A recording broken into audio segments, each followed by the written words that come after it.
A man mocked God every single day. However, the day came when the reckoning arrived, and the price to pay was steep. In a quaint, serene village lived William, his wife Rachel, and their daughter Lucy. William was a serious man, not one to engage in much conversation, giving off an air of being distant and not very affectionate. In contrast, Rachel was the embodiment of love, especially towards her family, with a particular fondness for Lucy. She always took exceptional care of their daughter, a delightful girl brimming with dreams, who believed everything could turn out well without a hint of doubt. Despite their vastly different personalities, when William and Rachel gazed at Lucy, they saw a world filled with joy. He viewed everything with a magical lens, as if each day was an adventure never yielding to any challenge. In his woodworking shop, William labored tirelessly day in and day out. Albert, his right-hand man, was a devoted employee who never spared any effort to assist in every necessary task. Yet, there was one aspect that slightly irked William about Albert: his prayers, which he performed religiously upon arriving and leaving work. William often sought reasons to tease Albert. He found no amusement in Albert's habit of praying during work hours, and seized every chance to make a witty remark about it. Whenever Albert began his prayers upon arriving or leaving the workshop, William was there with a clever comment. It was a light but constant form of jesting, a way of showing his lack of appreciation for this religious practice during the workday. One scorching day, William arrived at the workshop and found Albert on his knees in prayer. Curious, he inquired, "Why are you praying, Albert?"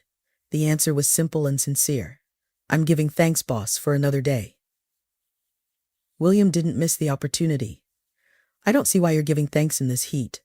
Working like this, you'll think you're in hell," he said with a mocking laugh, provoking Albert. Albert responded calmly, "I always give thanks, boss. No matter the situation, God knows all things." Unmoved, William coldly replied with a noticeable disdain, "It doesn't matter. Go and cut that wood over there quickly. The customer will be here soon." William often sought reasons to tease Albert. He found no amusement in Albert's habit of praying during work hours and seized every chance to make a witty remark about it. Whenever Albert began his prayers upon arriving or leaving the workshop, William was there with a clever comment. It was a light but constant form of jesting, a way of showing his lack of appreciation for this religious practice during the workday. One scorching day, William arrived at the workshop and found Albert on his knees in prayer. Curious, he inquired, "Why are you praying, Albert?" The answer was simple and sincere. "I'm giving thanks, boss, for another day." William didn't miss the opportunity. "I don't see why you're giving thanks in this heat. Working like this, you'll think you're in hell," he said with a mocking laugh, provoking Albert. Albert responded calmly, "I always give thanks, boss. No matter the situation, God knows all things." Unmoved, William coldly replied with a noticeable disdain, "It doesn't matter. Go and cut that wood over there quickly. The customer will be here soon." Internally, while doubting Albert's faith, William muttered to himself, intending to play a prank, "Let's see if he really has faith. I'll send him to cut wood outside under the afternoon sun." After lunch, William approached Albert without any regard for the other's feelings and abruptly ordered, "Get up from there and go cut the wood out on the street with the machine." In this extended narrative, William's persistent mockery and skepticism towards Albert's faith illustrate a profound conflict, highlighting cultural values and personal beliefs in a way that resonates with a European and American audience. The vivid character portrayal and nuanced interactions bring the story to life, making it both engaging and relatable. William's insensitivity was plain to see, treating Albert as nothing more than a cog in the machine, disregarding his conditions or emotions. This revealed a ruthless approach to both work and the people around him. Arriving in the blistering afternoon heat, William asked Albert with a sarcastic tone, "How's hell out here?" followed by a mocking laugh. Albert, keeping his composure, calmly replied, "I'm fine, boss. I'm doing what you told me to do." William, not missing a beat, continued with his sarcastic jabs, "You're not praying to give thanks now, are you?" Albert, maintaining his serenity, responded, "Yes, I gave thanks before I started. God sees everything and knows that I am doing my best, no matter the situation." This exchange highlighted William's persistent mocking attitude and Albert's unwavering faith. At the end of the day, William returned home and got into a heated argument with Rachel. William exclaimed, "What an infernal heat today, and Albert praying seems like a joke." Rachel asked, "What did you do?" William responded, "Albert insists on staying to pray at work. I'm tired of it. God doesn't exist. You're all fools." Rachel retorted, "God does exist. Can't you see what he has done for us?" William shot back, "What has he done? I'm the one who works hard every day. God has done nothing. Ask God to work for you then." And he laughed. Rachel, unfazed, replied, "Yes, it was God. Look at all we've accomplished. Look at Lucy, our beautiful daughter. Can't you see all that?" Lucy then approached and asked, "Dad, can I go to your work tomorrow?" William responded, "Not tomorrow, honey. I'll take you at the end of the week." She replied, "All right, Dad." Rachel then called out to both of them, "Come to dinner. It's ready." As they sat at the table and began eating, Lucy, between cheerful bites, exclaimed, "I know what I want to be, Mom and Dad." They responded with curiosity, "What is it, honey?" Lucy smiled with determination and said, "I want to be a doctor to heal people. That's what I want to do. God will help me achieve it." William quickly interjected, "There you have it. Another one who believes in God. That's all we needed." Turning to Lucy, he added, "God doesn't exist, sweetheart. You have to work hard yourself. Forget about God." Rachel, stepping in, said, "He does exist, honey. Don't worry. He will help you." Lucy looked at her father, a bit confused by his words. Her innocent eyes sought to understand what he meant. She then said, with a touch of sadness in her voice, "But I want to help people, Dad." William, steadfast in his stance, responded firmly, "You can help people, honey, but you don't need God for that. You just need to work hard, study, and put in the effort." Rachel, with her usual calm demeanor, tried to ease the situation. William's relentless disbelief clashed with Rachel's unwavering faith, creating a tense but revealing family dynamic, resonating with a European and American audience. The extended dialogue and detailed character interactions painted a vivid picture of their differing beliefs and the impact on their daughter's aspirations. "Everyone has their own way of seeing things, my love. What matters most is that you follow your dreams and do good, regardless of your beliefs."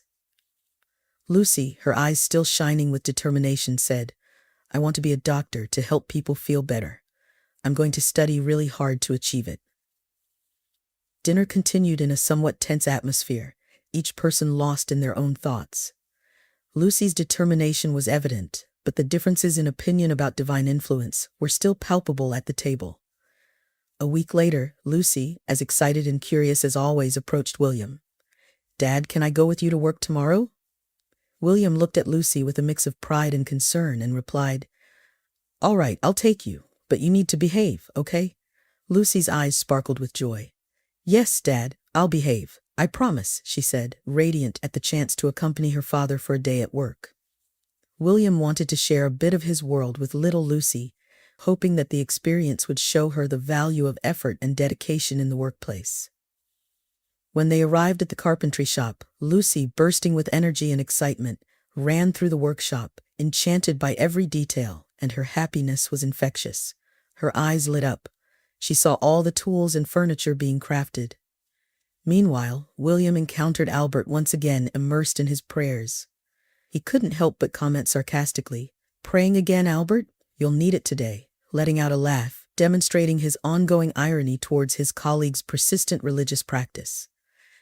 Albert, remaining calm, replied with a gentle smile, "Faith guides me, boss. It always gives me strength to face the day, especially in tough times." As this exchange was happening, Lucy climbed onto piles of wood in the yard, jumping from one to another. Suddenly, William's watchful eyes caught the scene, and he shouted urgently, "Lucy, get down from there!" The sudden shout echoed through the yard, startling Lucy in mid-jump. Surprised, she lost her balance on a higher pile. Her feet got tangled, and in an instant she stumbled and fell to the ground with a dull thud. In that moment of distress, William, shouting Lucy's name and realizing she wasn't responding, felt his heart tighten in his chest. He rushed to his daughter, and as he approached, he saw that she was unconscious, lying motionless on the ground. A whirlwind of emotions overtook him as he quickly knelt beside Lucy, checking her condition. He tried to wake her by gently shaking her and calling her name repeatedly, but there was no response. Within seconds, Albert hurried over to help. He called for an ambulance and tried to calm William, urging him to stay composed. With tears streaming down his face and his heart clenched in fear, William grasped Lucy's hand tightly, feeling an overwhelming mix of terror and hope as he waited desperately for help to arrive. In the midst of this critical situation, Albert knelt down and began to pray silently, seeking spiritual solace in his faith. Meanwhile, William, his eyes filled with tears and heart heavy with anguish, decided to act immediately. "I'm not going to wait. I'll take her to the doctor myself," he said, urgently, his sole focus on getting his daughter the medical attention she needed. He glanced at Albert with a look of frustration. "And what are you doing praying? Your God doesn't exist. Look at what happened to my daughter. Don't bother coming in tomorrow. You're fired." William's voice, trembling with worry, disregarded any action that wasn't about finding immediate medical help for Lucy. Cradling his daughter in his arms, William hurried off to find medical assistance. Upon arriving at the hospital, visibly shaken and desperate, he shouted for help. "Please, someone help me." The healthcare professionals quickly responded to William's cries for assistance. They carefully and swiftly took Lucy to receive the necessary initial medical care. William, anxious and distressed, stayed in the waiting room, his heart heavy with worry, anxiously awaiting news about his daughter's condition. Consumed with anxiety and eager for updates, William decided to call Rachel to inform her about what had happened. Hearing the news, Rachel broke down in tears, a mix of despair and determination overwhelming her. She quickly grabbed the car keys and rushed to the hospital, her heart heavy and mind racing with worry. At the hospital, William was waiting anxiously in the waiting room when he saw Rachel arrive. Her eyes were red, showing the distress and fear over what might be happening with Lucy. They embraced each other, offering mutual comfort and support, sharing their anguish and fervent hope that Lucy would be all right. Together, they waited for any information, staying united during such a challenging moment. A doctor, with a serious and concerned expression, approached William and Rachel in the hospital waiting room. He looked at them with a grave expression and asked in a somber tone, "Are you Lucy's parents?" William and Rachel, filled with anxiety and heavy-hearted, confirmed. The doctor, with a heavy sigh, explained the situation. "Here's the situation. Lucy experienced cardiac arrest and her brain was deprived of oxygen for a significant period. Do you believe in God? Because it would take a miracle for her to avoid any long-term effects if she survives at all." The doctor's words struck William and Rachel deeply, leaving them speechless, their eyes filled with tears as they processed the severity of their beloved daughter's condition. In the waiting room, William and Rachel were visibly distressed, anxiously awaiting further news about Lucy's health and writing.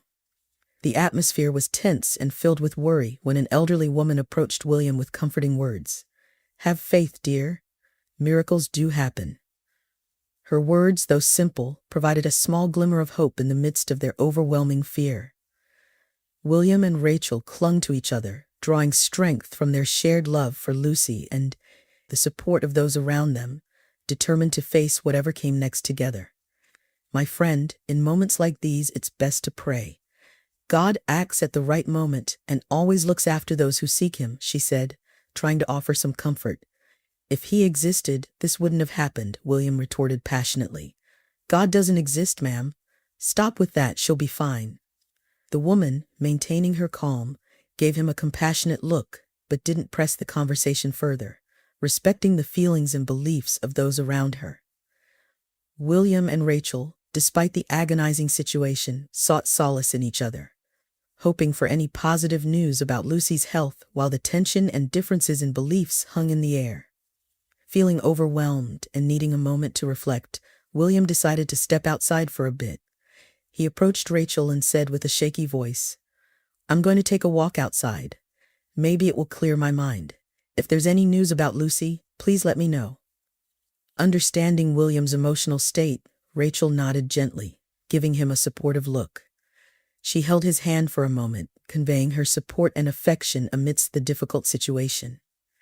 William left the waiting room and walked outside the hospital, seeking a brief respite from his worries, while remaining alert for any updates from Rachel about Lucy. Meanwhile, inside the hospital, Rachel stayed in the waiting room, vigilant and in contact with the doctors, longing for any information that might shed light on her beloved daughter's condition. Felt by anguish and helplessness in the face of his daughter's critical situation, William found a spot on the sidewalk in front of the hospital. He let his emotions flow freely, tears streaming down his face as he allowed himself to feel the full weight of his pain and worry. Each tear was a mix of fear, hope, and a deep sense of powerlessness in the face of the unknown. The minutes passed slowly as he tried to process his feelings, searching for the strength to face the situation. The doctor's words echoed in his mind, leaving him even more disturbed and restless. Passers-by occasionally gave him sympathetic glances, but William, lost in his own sorrow, was distant, submerged in a sea of emotions that seemed endless. In this moment of vulnerability, each tear shed was a reflection of the intensity of his love for Lucy. He waited anxiously for any news, fervently wishing for a miracle for his daughter's recovery. Then, a mysterious man sat down next to William and began speaking in a calm and enigmatic tone. "It's hard, isn't it? Every pain brings with it a lesson. We often wonder why things happen, why we deserve to go through this." Bewildered by the sudden presence and the man's cryptic words, William cautiously asked, "Do I know you?" The man responded serenely, "I think not. You've never sought me out." William, still confused, asked, "Should I?" The man replied, "But you're always so busy." William was taken aback and felt confused by the answer. "But who are you?" The man smiled enigmatically. "I am no one. I can be everything or nothing. I am just someone who observes, who roams the paths of life." Intrigued and slightly bewildered, William tried to comprehend the presence and cryptic words of the man. There was something strangely familiar about him. The mysterious man, with his serene and enigmatic voice, encouraged William to seek God's forgiveness, stating, "He forgives all who sincerely seek him." To this, William, caught between disbelief and desperation, responded, "If he saves my daughter, I'll believe in Santa Claus." Without further explanation, the man suggested that William close his eyes and offer his prayer, assuring him that his words would be heard. As William briefly glanced at a car passing by on the street, he turned back to the man beside him. To his astonishment, the man had vanished within seconds, leaving him stunned and perplexed by the strange encounter. Overwhelmed by agony and desperation, William closed his eyes and let the words pour out from his anguished heart. "I don't know if you exist, but I need you. Please save my daughter. She doesn't deserve this. If you are real, save her. Whether it's her or me, forgive me if I did something wrong." Tears silently streamed down William's face as he continued, "My life has been hard, believing in something I can't see, something I never knew. My parents abandoned me. I never knew my father or my mother. Please forgive me for everything, God. I beg you, save her." His prayer was a blend of supplication, pain, and a final thread of hope. He surrendered to his emotions and the uncertainty of the unknown, pleading for a miracle to save his beloved daughter. In the solitude of the waiting room and the silence that surrounded him, William felt the intensity of his words echoing in his mind, desperately awaiting a sign, a response that could ease his affliction. In that moment of despair and heartfelt prayers, Rachel emerged hastily from inside the hospital, with a hopeful look and an excited smile on her face. She approached William, breathless and exhilarated, and announced with a trembling yet joyful voice, "She has woken up, William. Come quickly, let's go see her." William experienced a whirlwind of emotions, disbelief, relief, and a joy that filled his heart. He stood up quickly and followed Rachel back into the hospital, with rapid steps and a heart pounding with renewed hope. Each step seemed driven by a new energy, a spark of optimism igniting in his chest, guiding him towards the room where his daughter was. Anxiety and fear gave way to a feeling of relief and gratitude as William prepared for what could be an emotional reunion with his beloved daughter, filled with hope and thankfulness for the possibility of a new beginning. As they entered the hospital, the doctor approached William and Rachel with a look of surprise. "Did you pray?" the doctor asked, visibly intrigued. "Because what happened here today was nothing short of a miracle. I have no explanation." I've never seen anything like this in medicine." William and Rachel, overwhelmed and astonished by the doctor's words, felt a mix of gratitude and wonder in the face of what was undeniably an extraordinary event. With hearts brimming with gratitude and happiness, they followed the doctor's instructions and entered the room where Lucy was. As they drew near, they saw their daughter awake with a weak but radiant smile on her lips. Lucy, showing no apparent after effects, looked at her parents with eyes full of love. The doctor explained that she would be discharged the next day, and everyone felt immense gratitude for this true miracle that had returned Lucy to their lives safe and sound. Lucy, gazing at her father with tenderness in her eyes, spoke words that deeply touched William's heart. "Dad, when I fell and passed out, God spoke to me. He said everything would be all right." These words resonated in William's mind, filling his eyes with tears. With a blend of emotion and gratitude, he hugged Lucy tightly, followed by Rachel, who joined the embrace, wrapping them both with tenderness. Rachel, with a loving and emotional voice, affirmed her daughter's words. "Yes, my dear, it was Him who saved you." The tears streaming down their faces expressed gratitude, love, and a renewed conviction in the power of faith, which had not only guided and sustained Lucy, but the entire family during those challenging times. Upon arriving home, Rachel and Lucy expressed their wish that William not go to work that day. "Dad, you're not going to work, right?" asked Lucy. Moved by the situation and with a look of understanding, William replied, "No, I'm not going. I have something to do." He took the phone and dialed Albert's number. "Hello, Albert. It's William. Lucy is all right."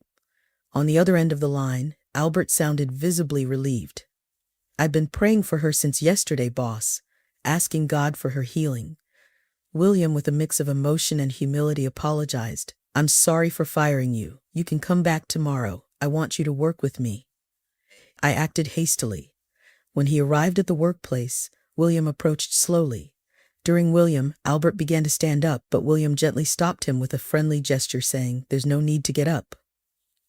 In an act of profound repentance and acknowledgement, William knelt beside Alberto. There, in a gesture of sincerity and humility, he joined Alberto in prayer, demonstrating the full weight of his reflection and remorse for doubting the existence of God. The words of supplication and gratitude flowed from his heart, expressing his recognition of the divine intervention that saved his daughter and asking for forgiveness for his disbelief.